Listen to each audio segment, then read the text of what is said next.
Friends, భారత ప్రభుత్వం prime minister Narendra Modi అలానే ఫారెన్ మినిస్టర్ జైశంకర్ అందరూ ఒక్కసారిగా డిప్లొమాటిక్ సర్కిల్స్ లో చాలా యాక్టివ్ అయ్యారు. దీని తర్వాత ఉక్రెయిన్ కూడా 48 గంటల్లోపే భారత్ పై చేసిన తన స్టేట్మెంట్ ని వెనక్కి తీసుకోవాల్సి వచ్చింది. సో అసలు ఏమిటి ఈ మొత్తం వ్యవహారం, దాని గురించి మనం మాట్లాడుకుందాం. దాంతోపాటు ఇరాన్, అమెరికా, పాకిస్తాన్, ఇజ్రాయెల్ కు సంబంధించి కూడా కొన్ని ముఖ్యమైన వార్తలు వస్తున్నాయి. ఇవి భారత్ పై ఎంత ప్రభావం చూపుతాయో తెలుసుకోవడం కూడా చాలా ముఖ్యం. అందుకే ఈ వీడియోని చివరి వరకు చూడండి. ఫ్రెండ్స్, అన్నిటికంటే ముందు ప్రైమ్ మినిస్టర్ నరేంద్ర మోదీ గారి గురించి మాట్లాడుకుందాం.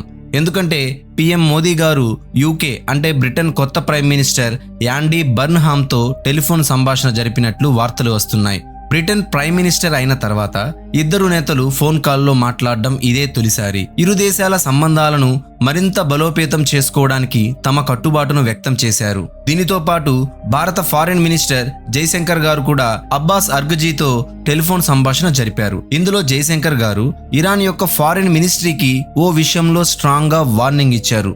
భారత్కు చెందిన కమర్షియల్ షిప్పులు, క్రూ మెంబర్స్ పై జరుగుతున్న దాడులను తక్షణమే నిలిపివేయాలని, వారిని టార్గెట్ చేయకూడదని చెప్పారు. ఇది భారత్కు ఎంతమాత్రం ఆమోదయోగ్యం కాదని స్పష్టం చేశారు. అలాగే ఇద్దరు నేతలు రీజనల్ డెవలప్మెంట్స్ పై కూడా చర్చించారు. దీనితో పాటు మరొక వార్త కూడా వస్తుంది. భారత్లో America ambassador Sergio Gor Bangladesh పర్యటనకు వెళ్లారు. అయితే ఇక్కడ ఆశ్చర్యకరమైన విషయం ఏమిటంటే అమెరికా ఈ సంవత్సరం ప్రారంభంలోనే బంగ్లాదేశ్లో ప్రత్యేకంగా ఒక అంబాసిడర్ను నియమించింది. వారు ఇప్పటికీ అక్కడే విధులు నిర్వర్తిస్తున్నారు. అలాంటప్పుడు సెర్గియో గోర్ బంగ్లాదేశ్ వెళ్లాల్సిన అవసరం లేదు. కానీ సెర్గియో గోర్ బంగ్లాదేశ్ వెళ్లడమే కాకుండా అక్కడ బంగ్లాదేశ్ ఫారిన్ మినిస్టర్ ఖలీలుర్ రెహమాన్తో సమావేశమయ్యారు. విదేశాంగ మంత్రితో పాటు బంగ్లాదేశ్ ప్రైమ్ మినిస్టర్ తారిక్ రెహమాన్ కూడా కలిసి సుదీర్ఘంగా చర్చించారు. అయితే తారిక్ రెహమాన్తో సమావేశం తర్వాత బంగ్లాదేశ్లోని ఇండియా అంబాసిడర్ దినేష్ త్రివేది గారిని కూడా సెర్గియో గోర్ కలిసి మాట్లాడారు.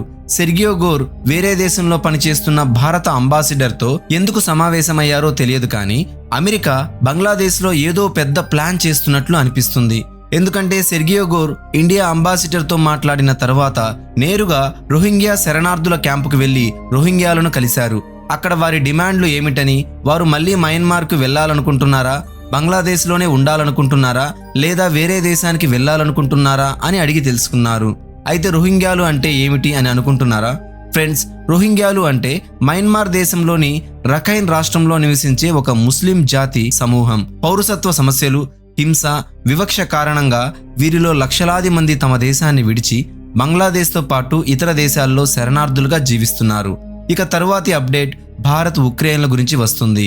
ఫ్రెండ్స్, నిన్న మనం చెప్పుకున్నట్టు భారత విదేశాంగ శాఖ మంత్రి డాక్టర్ ఎస్ జయశంకర్ గారు ఉక్రెయిన్ విదేశాంగ శాఖ మంత్రి ఆండ్రీ సిబిహాతో టెలిఫోన్లో మాట్లాడారు.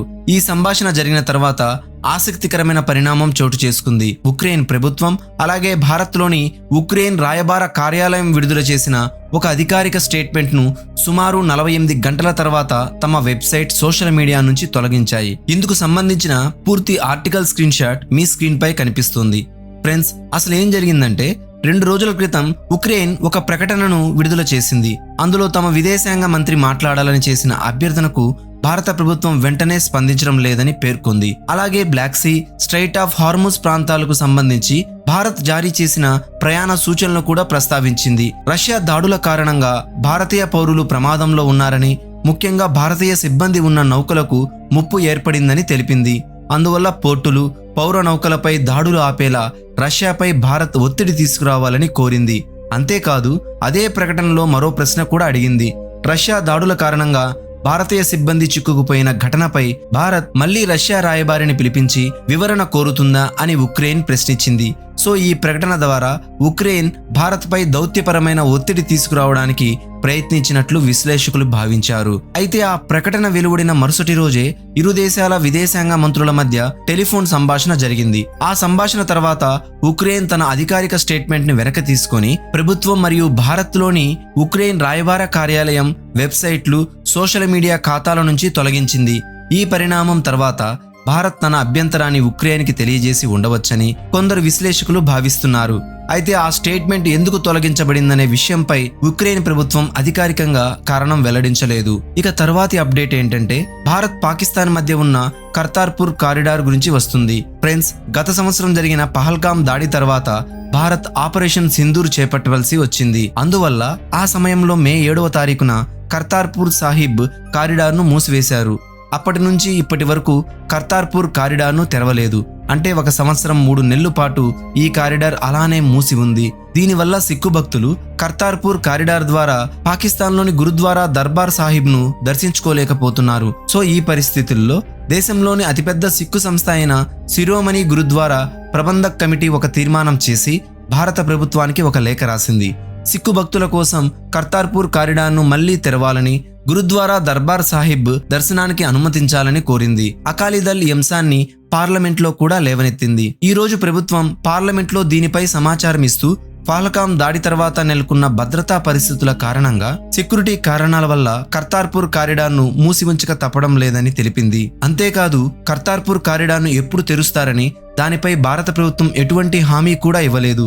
భద్రతా పరిస్థితులు బాగుపడిన తర్వాతే ప్రభుత్వం ఈ దిశగా అడుగులు వేస్తుందని స్పష్టం చేసింది. ఇప్పుడు భారత ప్రభుత్వం కర్తార్పూర్ కారిడార్ను మళ్లీ ప్రారంభించాలా లేదా అనే మీ అభిప్రాయాన్ని కింద కామెంట్ సెక్షన్ లో తెలియచేయండి. ఇక తర్వాత అప్డేట్ భారత్ కు చెందిన ఫారెన్ ఎక్స్చేంజ్ రిజర్వుల గురించి వస్తుంది. రెఫరెన్స్ కోసం మీ స్క్రీన్ షాట్ పైన పూర్తి ఆర్టికల్ స్క్రీన్ షాట్ ఉంది. Friends, Reserve Bank of India data ప్రకారం గడిచిన 1 వారంలో భారత్ ఫారిన్ ఎక్స్చేంజ్ రిజర్వులు $6.1 బిలియన్ పెరిగాయి. దీనితో భారత్ ఫారిన్ ఎక్స్చేంజ్ రిజర్వులు $682 బిలియన్ చేరుకున్నాయి. ఇక ఈ సంవత్సరం ప్రారంభంలో ఫిబ్రవరి 27న భారత్ ఫారెక్స్ రిజర్వులు ఆల్ టైమ్ హైగా $728 బిలియన్ మార్కును తాకాయి. కానీ మరుసటి రోజే ఫిబ్రవరి 28న ఇరాన్ అమెరికా యుద్ధం ప్రారంభమైంది. దాంతో భారత్ ఫారిన్ రిజర్వులు 728 బిలియన్ల నుంచి పడిపోతూ ఒక దశలో 670, 660 బిలియన్ల స్థాయికి దిగి వచ్చాయి. అయితే ఇప్పుడు శుభవార్త ఏమిటంటే ప్రెజెంట్ ఇవి మెల్లమెల్లగా కోలుకుంటూ మళ్లీ $682 బిలియన్ చేరుకున్నాయి.